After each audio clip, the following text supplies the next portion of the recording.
unánime para el curso de Salud Pública y Medicina Comunitaria correspondiente a la semana 7. El tema que vamos a revisar hoy día es pandemia por coronavirus COVID-19. Muy bien, yo soy el doctor Carlos Medina Soriano, que vamos a revisar justamente este tema de COVID-19. La competencia que queremos alcanzar con esta reunión es que eh, sepamos analizar la epidemiología y los factores asociados al COVID-19. El temario que vamos a tener hoy día es una introducción al tema, los datos epidemiológicos históricos de lo que es el COVID-19, las medidas para el control de la epidemia que se tomaron y los equipos de protección personal que todavía están vigentes, sobre todo en áreas en las que se maneja esta pandemia. Es importante decir qué es lo que ha sucedido en la evolución del diagnóstico y tratamiento del COVID-19.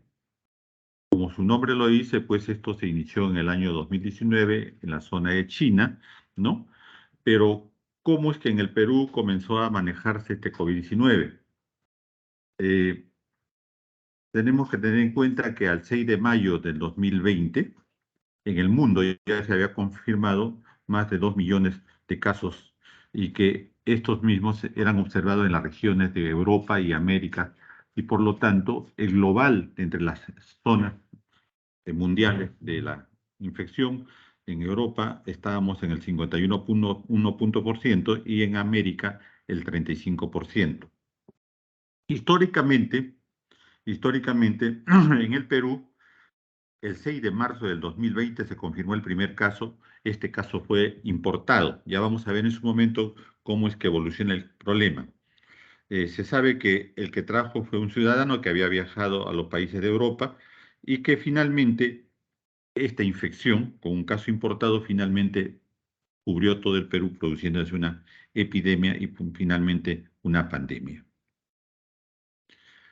Eh, Hay que recordar desde el punto de vista anatomopatológico los coronavirus. Los coronavirus, ¿no? Es una familia en la cual intervienen elementos que producen fundamentalmente procesos infecciosos respiratorios, desde el resfriado común hasta enfermedades más graves.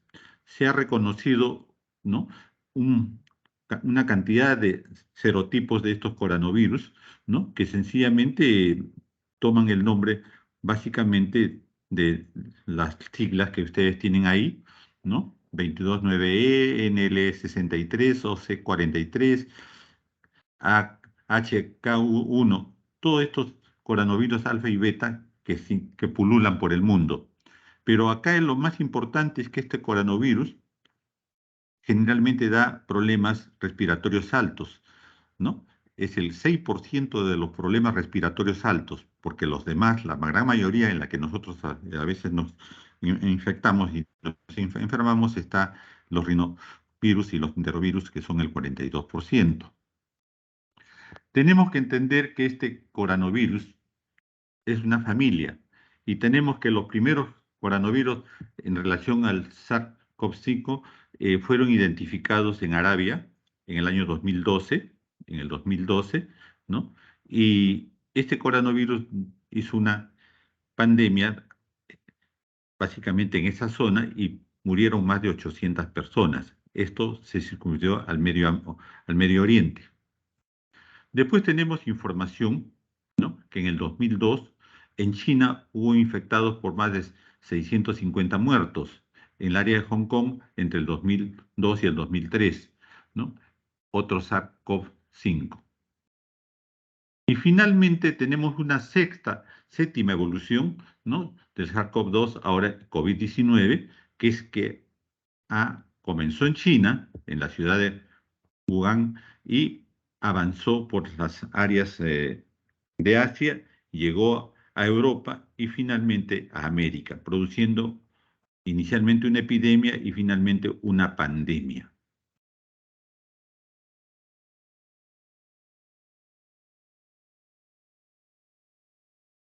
Eh, ¿Cuál es la capacidad de transmisión del coronavirus al ser detectado?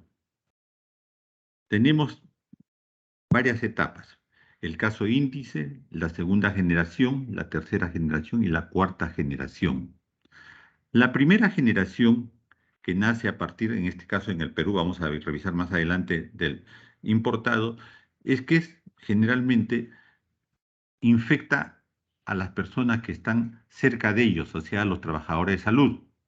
Los trabajadores de salud infectan a sus familias y, por supuesto, a las visitas. Miren ustedes cómo se va duplicando, triplicando el número de infecciones, la retransmisión y la contaminación y el contagio de ellos. Ya en la tercera generación, no solamente la familia de los trabajadores de salud son los que se infectan, sino que estos ya comienzan a circular y infectan a la comunidad, que es la cuarta generación. La cuarta generación. En el Perú, ¿qué sucedió? En el Perú sucedió que teníamos una primera persona, ¿no? Que había viajado a Europa, como dije inicialmente, de vacaciones, un trabajador de una empresa aérea, y se contagia en esa área. Este paciente, este es el caso eh, índice, ¿no? Era un varón de 25 años de edad, asintomático, ¿no? Que contagia primeramente, miren ustedes, en el avión un número multiplicado a 3. Contagia a las personas sociales multiplicada a 6. Contagia al personal de salud, ¿no? Que lo recibió o que lo examinó a 21. Y finalmente, este es el caso índice, contagia a los contactos propios de su vivienda, a sus familiares, en un número de n a la 12. Pues bien, cada una de estas personas que fueron contagiadas pasan a contagiar a otras personas. En este caso ya tenemos los confirmados de primera generación. Se siguió a 6 contactos sociales, se siguió a 3 contactos de seguimiento del avión, se siguió a 21 contactos que tuvieron relación con el personal de salud, se siguió a contactos familiares. Todavía en ese momento de primera generación, todavía se podía identificar a las personas que habían sido infectadas, ¿no? Un niño de 7 años, de 51 otra persona, de 74, de 67, 25, 79. Son contactos. Cada uno de estos contactos tuvieron contagiaron a otras personas. Miren ustedes, el niño contagió a 35, el de 51 a 5, el de 74 a 7 contactos, el de 67 años a 6 contactos, el de 25 a 7 contactos y el de 79, aparentemente, como fue aislado, no tuvo contactos. Pues bien, estas gentes que fueron contactados inicialmente con los familiares de la vivienda en la que se hospedó esta persona en Lima son los que ya pasan a los casos de segunda generación y ya contactan cada uno 8 personas, de las cuales ya no fueron identificadas adecuadamente, y estas personas pasan a la tercera generación en la que ya se va perdiendo el número de contagiados. Solamente se sabe que una persona de 78 años que fue contagiada ya en la tercera generación falleció, ¿no? Y tiene además otros 8 contactos de 39 años promedio. Miren ustedes la evolución justamente de esta epidemia. Pues bien, ¿qué pasó después? Cuando ya pasa a la cuarta generación y ya es un contagio comunitario, estas cosas avanzan.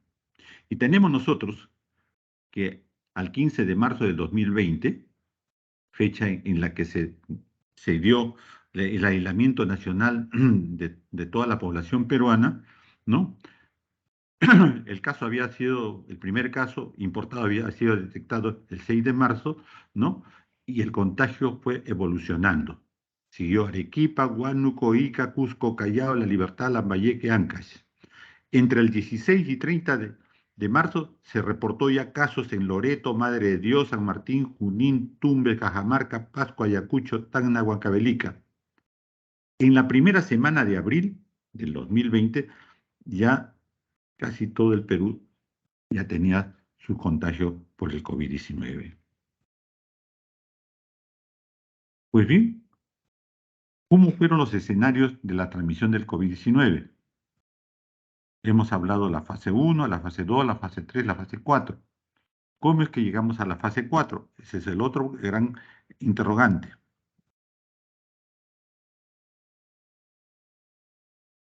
En la fase 1 decíamos que el primer contacto importado comenzó a contagiar a grupos directamente identificados, ¿no?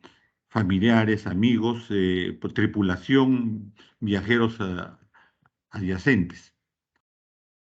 Y por lo tanto, la acción en ese momento fue tratar en lo posible que estos casos no avanzaran haciendo aislamiento de los mismos. Pero esto no pudo ser posible, ¿no? La contención fue limitada y las personas que traían el virus y llegaban del extranjero ya otras más, ya no podían ser contenidas. Las acciones que se tomaron en ese momento entonces fueron hacer protocolos de aislamiento previo. Con síntomas o sin síntomas no ingresaban al país. Aislamiento total o aislamiento social. Y lógicamente los elementos de aparentemente ser contagio en ese momento no se sabía exactamente el modo principal de contagio y incluíamos el lavado de manos, el cambio de ropa, todo lo que ustedes saben. En la fase tercera, que ya estamos en la transmisión comunitaria que hemos conversado, el problema era más grave. Entonces ya estábamos ante la cuarentena obligatoria. Y la fase 4, que es lo que sucede en el Perú ya rápidamente, ¿no? Es la restricción total de la movilidad en el país, inmovilización de todas las personas. ¿Dio resultados? ¿No dio resultados? Ustedes son testigos presenciales de toda esta evolución.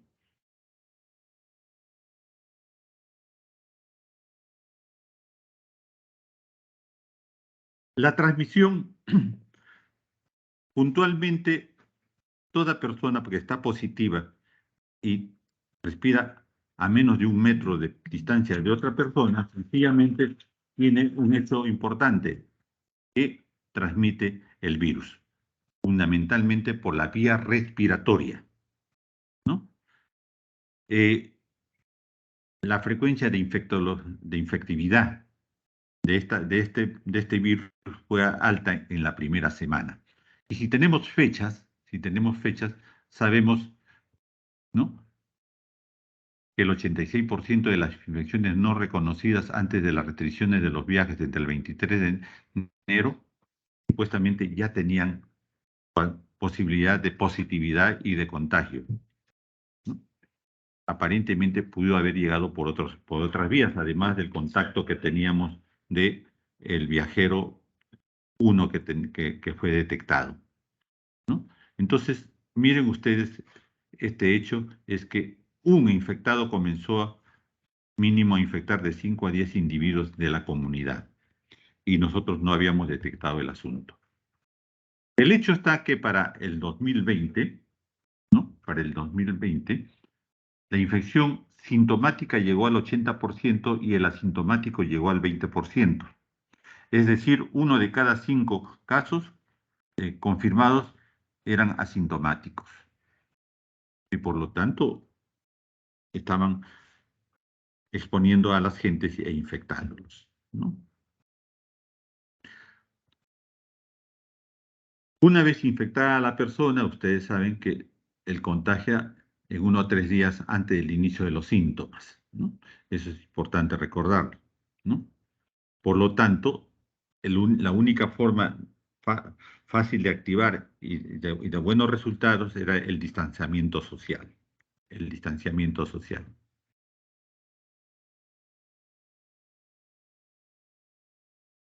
Las estimaciones porcentuales de cómo evolucionan la gravedad de estos casos fue el siguiente. el 82% de los infectados, la sintomatología era moderada. El 15% era severo, por lo tanto necesitaban hospitalización, y el 3% era crítico, que necesitaban no solamente hospitalización, sino en la unidad de cuidados intensivos. Esto a nivel mundial.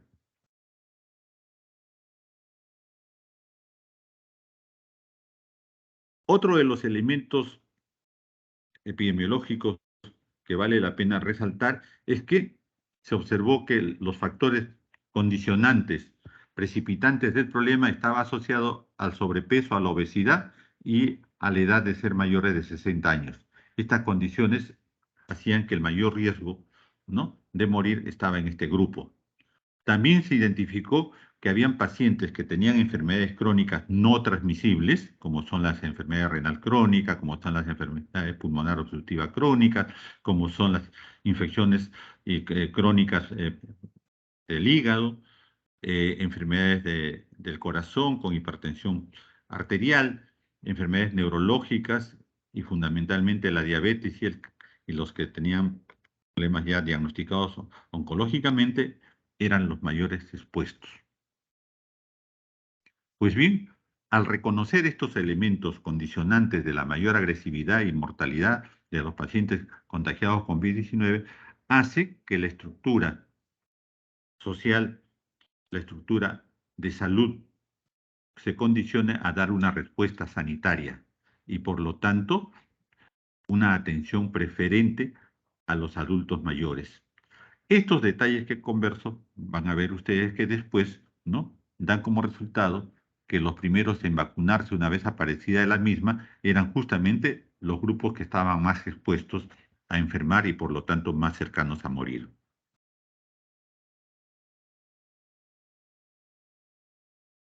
Los casos positivos de COVID-19 y según sexo y grupo de edad.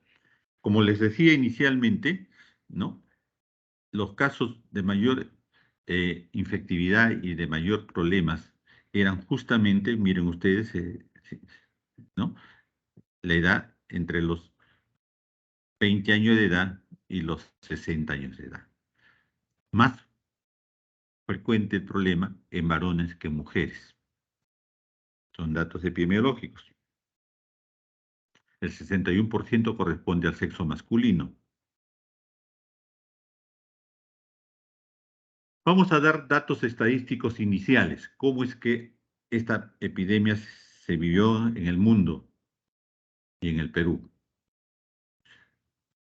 Al 29 de agosto del 2020, estamos hablando de enero a agosto, a los 8 meses, y conversando a partir del 15 de marzo, o sea, a los 6 meses, los resultados fueron los siguientes. Mundialmente, había más de 24 millones de confirmados, de los cuales, ¿no?, 833.556 habían fallecido. Esto es decir, letalidad de 3.4 a nivel mundial. Esta letalidad, ¿cómo fue en el Perú? Al 29 de agosto del 2020, ¿no?, habían sido infectados confirmados 647.166 personas. Las defunciones declaradas eran 28.788 defunciones. Con estos datos, la letalidad era de 4.4. Con relación a la letalidad mundial, era más elevada, muy elevada, ¿no? Si hacemos nosotros por zonas mundiales, por áreas mundiales, en las Américas ustedes verán que la letalidad promedio de todas las Américas era 3.5.